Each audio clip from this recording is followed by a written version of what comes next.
जो उस पथ को प्रदर्शित करे। लोगों को एक गुरु की जरूरत थी। यह दिव्य प्रकाश, ज्ञान की सर्वोत्तम ज्योति प्रज्वलित हुई पंजाब में।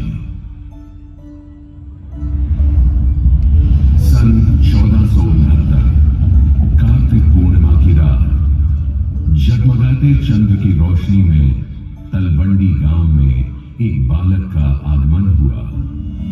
श्री गुरु नानक देव जी का प्रकाश हुआ। उनकी आभा में शैशव से ही एक अनोखा तेज था। सन 1504 35 वर्ष की आयु में पवित्र काली बेल नदी के किनारे गुरु के रूप में उन्होंने पहले शब्द कहे। ईश्वर एक है, उनका नाम मात्र सत्य है, वही इस सृष्टि के निर्माता है। वे भय से मुक्त हैं, उनका नहीं है किसी से भय, ना कोई आकार, ना कोई मूरत, किंतु वे शाश्वत हैं। न जन्म न मृत्यु, वे साक्षात हैं, विद्यमान हैं, समय के चक्र से परे हैं। एक ओंकार सतनाम करता पुरख निर्वाण निर्वैर अकाल मूर्त अजूनी सेवा। यूं एक ओंकार सतनाम की शिक्षा दे उन्होंने निर्मल पंथ सिख धर्म चलाया। श्री गुरु नानक देव जी की इस ज्योति को 9 गुरुओं ने प्रज्वलित रखा।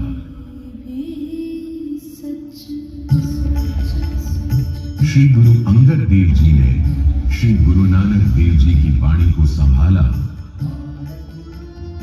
श्री गुरु अमरदास जी ने सेवा को साधना बनाया।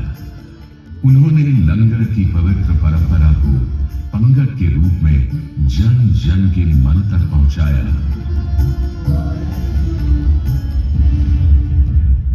श्री गुरु रामदास जी के हाथों ने रामदासपुर की नींव रखी, जो आगे अमृतसर बना।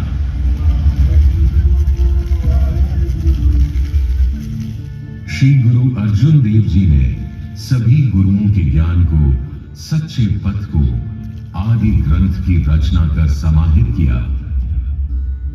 श्री गुरु हरिगोविंद साहिब जी ने अकाल तख्त की स्थापना की और समझाया, मीरी और पीरी दोनों का संतुलन ही सच्चा जीवन है, किंतु पीरी को प्राथमिकता है।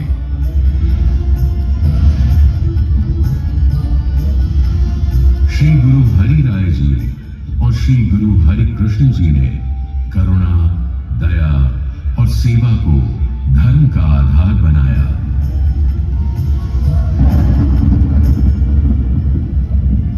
8 वर्ष की आयु में श्री गुरु हरि कृष्ण जी जब उनकी ज्योति अनंत कर रहे थे, सब इंतजार में थे कि वे कहें कौन होंगे अगले गुरु।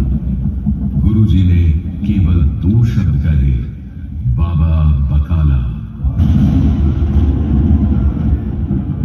ज्ञान की ज्योति जो वर्षों से प्रज्वलित थी, उसके अगले गुरु कौन होंगे, इस सत्य पर ही अंधेरे के बादल थे।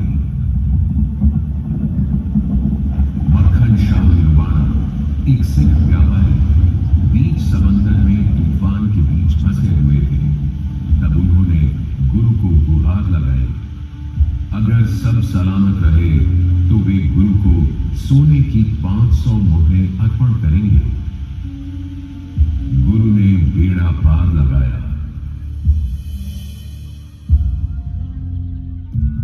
मक्खन शाह बकाला पहुंचे तो उन्हें 1 नहीं 2 नहीं 22 लोग मिले, जिन्होंने कहा कि हम गुरु हैं। मक्खन शाह सबको 5 सोने की मोहर भेंट करते गए, सब आशीष देते गए। सबका छल सामने आता गया, किंतु गुरु फिर भी न मिले। अंत में वे श्री गुरु हरिगोविंद साहिब जी के पुत्र तेग बहादुर जी के पास पहुंचे। मक्खन शाह ने 5 सोने की मोहर भेंट की। गुरुजी ने कहा, गुरु को सिक्कों का कोई मोल नहीं है, किंतु वचन तुमने 500 सोने की मोहर का किया था, और सच्चा सिख अपना वचन निभाता है। यह बात सुनते ही मक्खन शाह खुशी से झूम उठे, दौड़े और सबको कहा, गुरु लाधो रे, गुरु लाधो रे। 9वें गुरु जी मिले श्री गुरु तेग बहादुर जी, जिन्होंने मानवता और शहीदी की बेजोड़ मिसाल कायम की।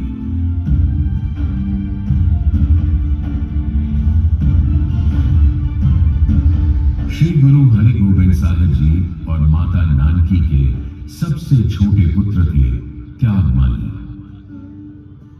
शैशव से ही वो समझते थे सेवा, शांति और त्याग को, किंतु साथ ही तलवार में उनकी अलग धार थी। 13 वर्ष की आयु में करतारपुर की जंग में उन्होंने तलवार ऐसी चलाई कि दुश्मन भाग खड़े हुए। श्री गुरु हरि गोबिंद साहिब जी ने तब उन्हें उनके नए नाम से पुकारा, तेग बहादुर।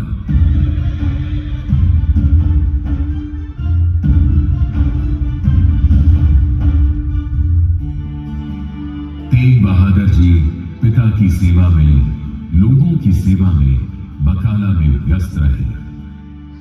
वे गुरुओं की, ज्ञानियों की बातें आत्मसात करते रहे और वर्षों बाद बकाला में ही समस्त मानवता के कल्याण के लिए श्री गुरु तेग बहादुर जी ने उनका दिव्य प्रकाश लोगों को अर्पण किया।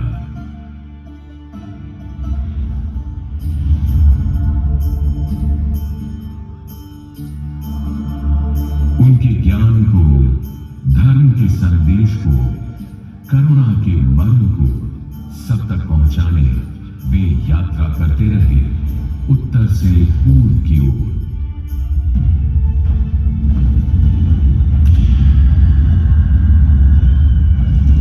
भारत देश में शांति का यह संदेश एक दमनकारी बादशाह को पसंद नहीं आया। बादशाह औरंगजेब, जिसे सहिष्णुता, संप्रभुता और धार्मिक स्वतंत्रता स्वीकार नहीं थे, उसका बर्बर फरमान था, सबको इस्लाम कबूल करा, जो ना माने उसे मौत के घाट उतारो। इस अमानवीय फरमान से चारों ओर कोहराम था। मदद के लिए चीख पुकार मची थी। औरंगजेब का यह धार्मिक दमन कश्मीर की घाटियों तक पहुंचा। कश्मीरी पंडितों को प्रताड़ित किया गया, धर्म बदलने पर मजबूर किया गया।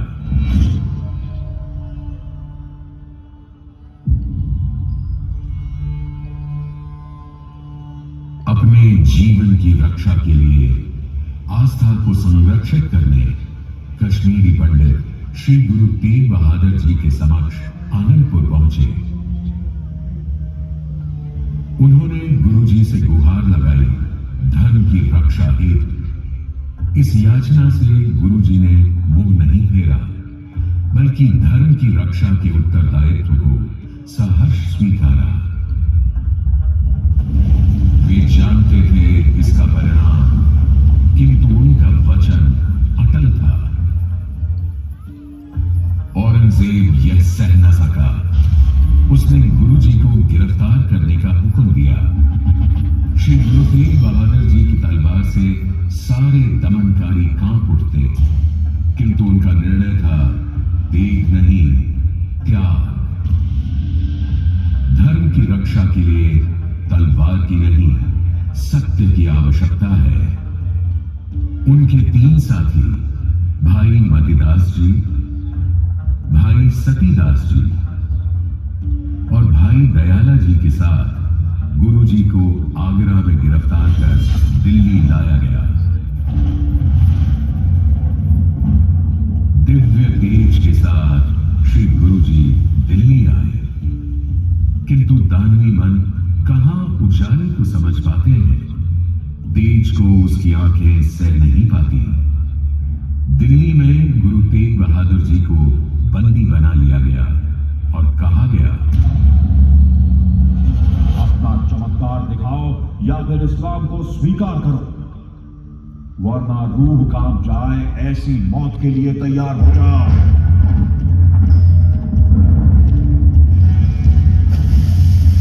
गुरुजी अडोल रहे।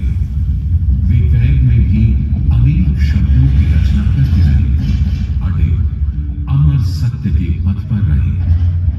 औरंगजेब की यातना उन्हें झुका नहीं पाई। गुरुजी को यातना देने हेतु उसने बर्बरता की सारी सीमाएं लांघ ली। 11 नवंबर 1675 हजारों लोगों से भरे हुए चांदनी चौक में मुगल सल्तनत ने जघन्य कृत्य किया।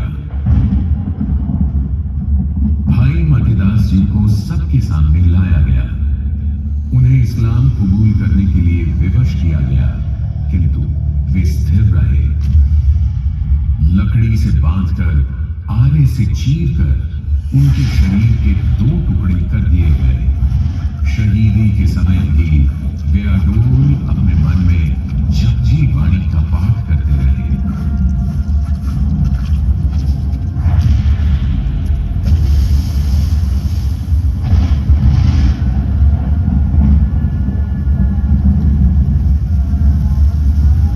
भाई दयाला जी को लहू की बूंधार दिखाई गई, किंतु उनके मन की चेतना कहां कोई भंग कर सकता था। उबलते हुए पानी के समक्ष उन्हें रखा गया। वे उस पानी में उतर गए, शहादत को गले लगा लिया।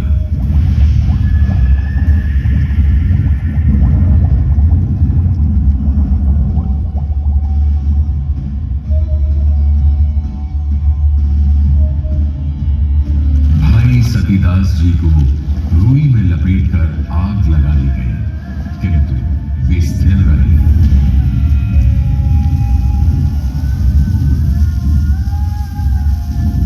उनका शरीर जल रहा था, किंतु गुरु की वाणी जपते हुए वो सदैव के लिए अपनी शहादत से प्रज्वलित हो गए। गुरुजी ने देखा मृत्यु को सामने, किंतु आत्मा को निर्वाण में। बेखौफ अडोल रहे, पक्के निश्चय के साथ।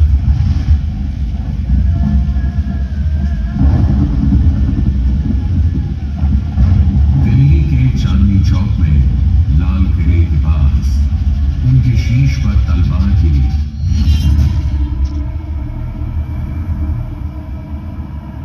किंतु उनका सत्य कोई झुका नहीं पाया। रक्त बहा, पर धर्म की जड़ें और गहरी हो गई।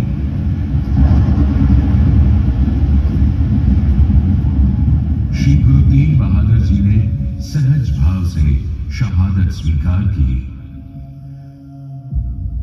उनकी शहीदी के स्थल पर आज स्थित है गुरुद्वारा शीशगंज साहिब, और जहां उनका पवित्र शरीर अग्नि की ज्योति में दीप्तिमान हुआ, वहां स्थित है गुरुद्वारा रकाबगंज साहिब। और उनके पावन शीश को अग्नि भेंट किया गया आनंदपुर के शीशगंज साहिब गुरुद्वारा में।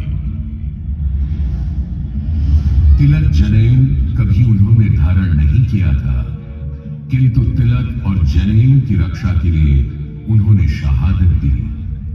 धर्म हेत साका जिन किया, शीश दिया पर सिर रू न दिया।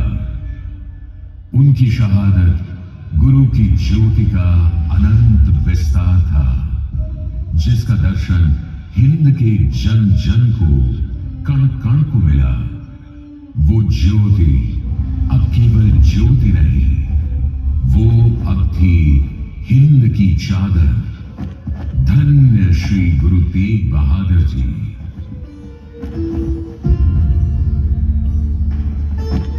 श्री गुरु तेग बहादुर जी की शहादत केवल इतिहास नहीं बल्कि प्रेरणा है कि जब भी अन्याय के विरुद्ध उठना पड़े तो अपनी आत्मा की आवाज ही सबसे बड़ी तलवार है।